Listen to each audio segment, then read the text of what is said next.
pública. Entonces esto quiere prestarle atención, porque a veces mucho de ese incremento de la deuda pública es respaldada con recursos estatales, ¿no? Entonces hay que verlo, prestarle atención. Y esto da que también el problema de la deuda hay que asociarlo a los niveles de, vamos a decir, del valor del precio internacional, especialmente de la FED, ¿no? que es de la Federal de Estados Unidos, donde vemos de que en los últimos años, ¿no? que está en esta última parte de este gráfico, ¿no? hay un incremento, crecimiento. Si muy bien se mantuvo casi a cero la tasa de interés, pero en los últimos años incrementándose, ¿no? La inversión privada, ¿no? y pública todavía ha ido en los últimos años disminuyéndose a pesar de haber más recursos, pero eso se debe a varios factores, ¿no? Tanto, vamos a decir, en la calidad del gasto, por la cuestión de la corrupción, ¿no? Y en lo que se refiere a la inversión privada siempre está asociada a las cuestiones del término de intercambio, ¿no? Cuando ven que ahí los precios, ¿no? son elevados, la inversión es algo que viene, ¿no? No necesariamente se asocia a otros factores, ¿no? Porque ese es el criterio mayormente, ¿no? En la inversión pública también tiene algunos bemoles, ha sufrido una política de descentralización, ¿no? Todavía se tiene un Estado, ¿no? A pesar de haber una política de descentralización, pero eso ha sido con un Estado aún muy centralista, seguramente en cómo se están repartiendo los recursos, ¿no? Lo cual ha conllevado de que seguramente también otra de las características de inversión pública haya sido de que haya habido problemas de corrupción, ¿no? O estas asociaciones que se llaman el Club de la Construcción, que lo mismo el hoy presidente de la República, Vizcarra, lo denunció en su momento, ¿no? Entonces ese es otro tema que, bueno, ahí también vemos la cuestión de la corrupción, que creo que también es otro factor importante que verlo en la cuestión de los gastos públicos, porque esa es una cifra a veces muy escandalosa, que pueden llegar entre un rango de 10.000 a 30.000 millones de soles, ¿no? que se tiene, ¿no? Y eso ha sido, de acuerdo a la metodología que utilices o los indicadores que utilices, puede ir variando, pero entre un rango entre 10.000 a 30.000 millones se va en corrupción, ¿no? Después vienen las asociaciones pública-privadas, vemos de que justamente hay un relanzamiento que se va a hacer, que se viene haciendo a través del ministerio, a través de sus diversas modalidades, sea las mismas asociaciones públicas-privadas o obras por impuestos, ¿no? Entonces, hay proyectos que están en cartera, que se busca tratar de fomentar la inversión privada, ¿no? Aunque a veces ella no está con correspondencia con el público, porque a veces el público es el que más pone recursos y el sector privado es el que a veces pone muy poco y asume a veces, o se lleva casi las ganancias, y mientras el Estado ha invertido fuertemente. Entonces eso todavía es una evaluación que tenemos que hacerlo. Después el marco macroeconómico multianual, ¿ya? Y el presupuesto mismo, tenemos que el marco macroeconómico multianual es un documento que va justamente, hacen los supuestos macroeconómicos, ¿no? que antes habíamos dicho, ¿no? Estos supuestos macroeconómicos se dan a través de este documento que es marco macroeconómico multianual y que tiene un informe que se hace en el mes de abril, ¿no? Pero el marco macroeconómico, de acuerdo a la última legislación, se adjunta en el mes de agosto con las leyes de presupuesto. Digo la ley de presupuesto porque la ley de presupuesto es la ley de presupuesto propiamente dicha, pero también existen dos leyes que van a adicionar. La ley de endeudamiento, mejor dicho, de lo que se va a autorizar, de dónde sacar recursos a través de créditos, ¿no? O de operación de créditos, y la ley de equilibrio fiscal, mejor dicho, de que el presupuesto sea balanceado, tanto por sus ingresos como los egresos. Entonces, el marco macroeconómico multianual justamente es el documento donde se hacen las estimaciones de cómo va a ir la economía y cuáles son los indicadores que, ¿no? O como le dicen ellos, supuestos macroeconómicos que van a permitir decirte cuántos los recursos vamos a obtener, ¿no? Para hacer una formulación de presupuesto para el siguiente año. Entonces, ahí es donde se va creando lo que se denomina los techos presupuestales, ¿no? El presupuesto público, ¿no? Tiene cinco, vamos a decir, fases, ¿no? La primera es la programación, ¿no? Donde se estima justamente los recursos que se van a asignar a cada uno del sector. Por ejemplo, a través de las estimaciones que se ha hecho por los supuestos macroeconómicos, se dice, por ejemplo, vamos a tener, estimamos con los cálculos que estamos haciendo por la situación económica, vamos a tener, por ejemplo, 157.000 millones de soles, ¿no? como ingresos de presupuesto, donde está considerado la tributación, el endeudamiento y otros ingresos que se puede tener, ¿no?, propios. Entonces, esa cifra por lo menos ya se tiene que tener en el mes de abril, para que los sectores vayan programando lo que van a gastar el próximo año, ¿no? Entonces, es la primera etapa. Después viene la etapa de formulación, donde justamente se clasifican las prioridades que tiene cada uno de estos y se registran justamente en el sistema del, vamos a decir, administrativo del Estado, que lo controla y lo dirige el MEF, ¿no? Posteriormente viene la etapa de aprobación, que es seguramente la etapa más conocida que se hace, puesto de que el Congreso recibe del Ejecutivo a más tardar el 30 de agosto el proyecto de ley, que tiene 2 meses por lo menos hasta el mes de septiembre y octubre, ¿no?, y mediados de noviembre ya haberlo aprobado, ¿no?, para que posteriormente esa aprobación le permita a los sectores ya realmente ya definir cuál es su presupuesto para el año siguiente, y los gobiernos locales y los gobiernos regionales definir a través de su aprobación presupuesto, que con su autonomía lo tienen que hacerlo a través de sus consejos. Entonces, después viene la etapa de ejecución, que este ya es el año fiscal. Nosotros tenemos un año fiscal del 1 de enero al 31 de diciembre, ¿no? Este es nuestro año fiscal en el Perú. En otros países tienen de junio a junio, ¿no?, de un año, de junio a julio del año siguiente. Pero en nuestro país es del 1 de enero hasta el 31 de agosto. Después viene una etapa de evaluación, mejor dicho, de cómo se ha ido ejecutando. Se hacen evaluaciones del Ministerio de Economía, se hacen evaluaciones también en cada uno de los gobiernos locales y gobiernos regionales, ¿no? Esa evaluación dura hasta por lo menos del siguiente año, del año fiscal, ¿no?, en donde se aprobó el presupuesto y se ejecutó el presupuesto, ¿no?, se hace por lo menos hasta los siguientes 6 meses del año último. Por eso se dice el tercer año, ¿no? El primer año donde se hace la programación, la formulación y aprobación, ¿no? En el segundo año donde se ejecuta y ya te comienza la evaluación, y en el tercer año es lo que queda de las evaluaciones que se hacen de lo que se ha ejecutado en el año fiscal que se ha aprobado el presupuesto, ¿ya? Importancia del presupuesto, ahí es muy importante, porque del presupuesto público dependen casi 2 millones de personas, ¿no?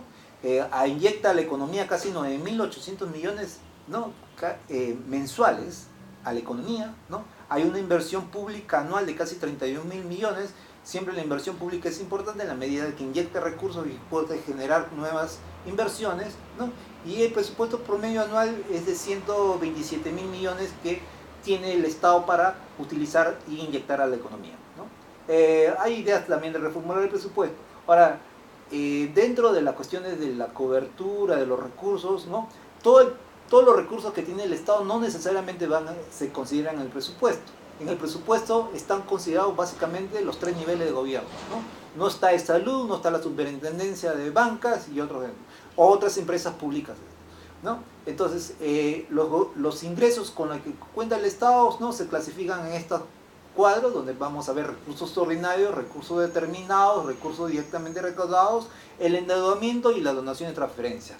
Estos recursos, los 3 primeros recursos, dependen mucho del mismo Estado, ¿no? ¿Por qué? Porque los recursos ordinarios mayormente se asocian a los impuestos, a la etapa de tributación. Los recursos determinados son lo que seguramente, la idea que más común se utiliza es, por ejemplo, es el canon y sobrecanon, ¿no?, y regalías también se encuentran estos recursos determinados. Los recursos directamente recaudados son lo que a veces se paga por una tasa, por un servicio que presta el Estado.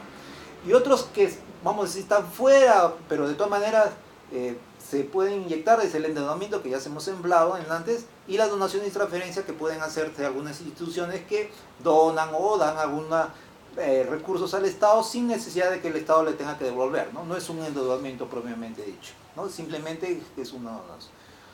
Entonces, y que vamos a ver la dinámica que ha querido justamente el presupuesto, que hay que que hay que considerar, es que existen tres ideas que creo, hasta 4, si queremos verlo en este cuadrito. El presupuesto de apertura, que es el que apruebe el Congreso, ¿no?, y que con la que se comienza desde el 1 de enero, pero también existe un presupuesto modificado.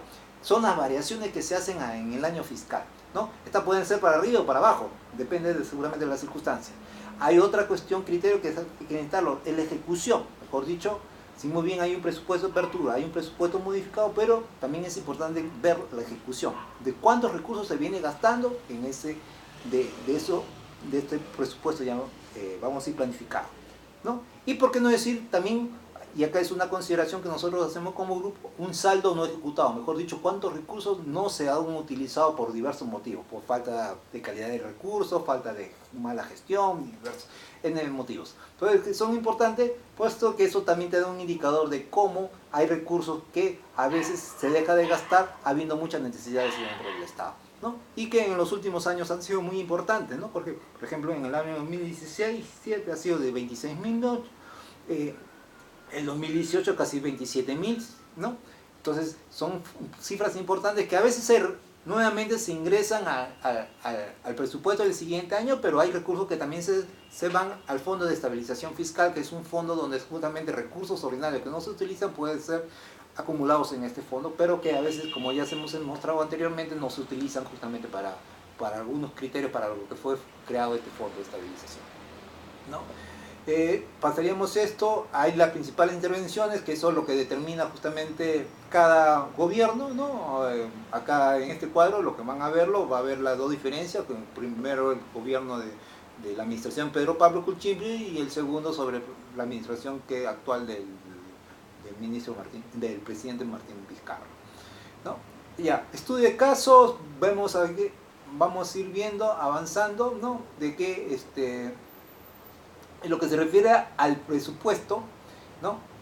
Para el año 2019, ¿no? Ha ido el presupuesto, como les hemos dicho, ha ido en incremento. Eso se debe a que ha habido pues más recursos, ¿no? Como le digo, por esta etapa de superciclo, pero no ha habido una disminución, no hay una tendencia a disminuir el presupuesto, pero como le digo, eso se debe a que justamente se ha tenido que recurrir al endeudamiento para cubrir justamente y a mantener ese incremento de recursos, ¿no? Y eso se refleja justamente en estas, donde casi el 15% ya del presupuesto, ¿no? Está financiado con, a ver, disculpen, claro, casi 15% está financiado por endeudamiento, ¿no?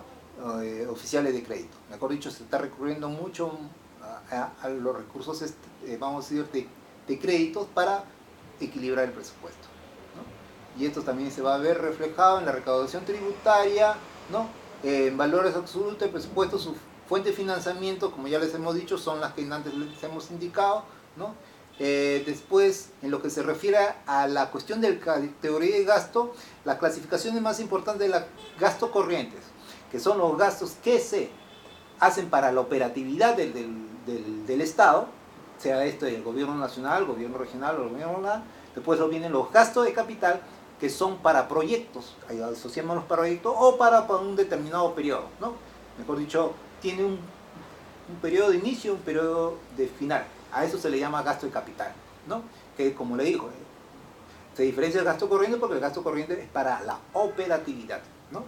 Entonces, y también viene la cuestión del servicio de la deuda, que es otro criterio, ¿no? Otro, vamos a decir, otro rubro que se utiliza justamente en la clasificación. Y después también puede haber otra entrada para el análisis presupuestal a través de la genérica de gasto, donde se consideran, por ejemplo, el personal, las pensiones, los bienes y servicios, las donaciones, otros gastos, ¿no? Adquisiciones de activos no financieros, por ejemplo, para algunos proyectos, y adquisición de activos financieros, ¿no? Y el servicio de deuda. Mejor dicho, es una desagregación de estos tres criterios anteriores que hemos dicho, ¿no? Entonces, esto está más desagregado, por decirlo así, ¿no? Y también hay otro enfoque que se puede dar a través de las intervenciones. ¿Por qué tipo se da, no? Si es para sectores sociales, si es para sectores productivos, ¿no? Sectores de seguridad o sector administrativo, ¿no? Después también se puede ver un criterio para analizar el presupuesto y ver su ejecución a través del nivel del gobierno, si es nacional, gobierno regional o gobierno local, ¿no? Esto pasaríamos y también hay otra clasificación que se habla mucho en los últimos años, es la cuestión del presupuesto por resultados, ¿no? Que ese presupuesto por resultados es una nueva lógica que se ha implementado en la manera de cómo implementar el presupuesto público, ¿no? En ese sentido se habla mucho de los programas presupuestales, ¿no? Mejor dicho, que son programas presupuestales son unidades, ¿no?, presupuestarias que te sirven y persiguen un objetivo determinado, ¿no?, para solucionar un problema en concreto, y se hace una evaluación de su impacto y qué beneficios ha traído invertir en esos recursos. Entonces, esa es una clasificación que nos parece interesante y bueno evaluarla, de todas maneras, puesto de que todavía no se ha hecho una evaluación desde que se implementó en el año 2008, pero creo que hay avances, pero también seguramente algunos, vamos a ir bemoles que habría que irlo superándolo, ¿no? Entonces, aparte de la categoría presupuestal, que son los programas presupuestales, existen las acciones centrales y las asignaciones presupuestales que no resultan en producto, que ustedes van a poder ver su significado en esta diapositiva, donde está en la parte de abajo el significado de cada uno de ellos, ¿no? En lo que se refiere a la reconstrucción, pues como usted sabe, eso se sacó un decreto supremo, ¿no?, donde se aprobó justamente el plan de reconstrucción, ¿no?, donde se iba a gastar 25.655 millones durante unos desde el 2018 hasta casi 2021, pero vemos que esto, si muy bien se ha repartido en diferentes instancias y diferentes niveles de gobierno, en cuestión de resultados, en base a un documento que ha sacado el BCR, vemos de que en el año 2017 su ejecución solamente llegó al 37%. Y en el 2018 solamente a 45%. Mejor dicho, a pesar de haber recursos, no se ha cumplido en gastarlos. Eso es lo que antes le hablábamos, de que hay recursos que no se gastan habiendo tantas necesidades, ¿no? A pesar de que hay recursos, no se hacen, más aún en una etapa donde ha habido problemas con familia, hay casas que todavía no se reconstruyen, carreteras que todavía están ahí inhabilitadas. Entonces acá nos llama mucho la atención esta situación. Esta es la mala ejecución del presupuesto.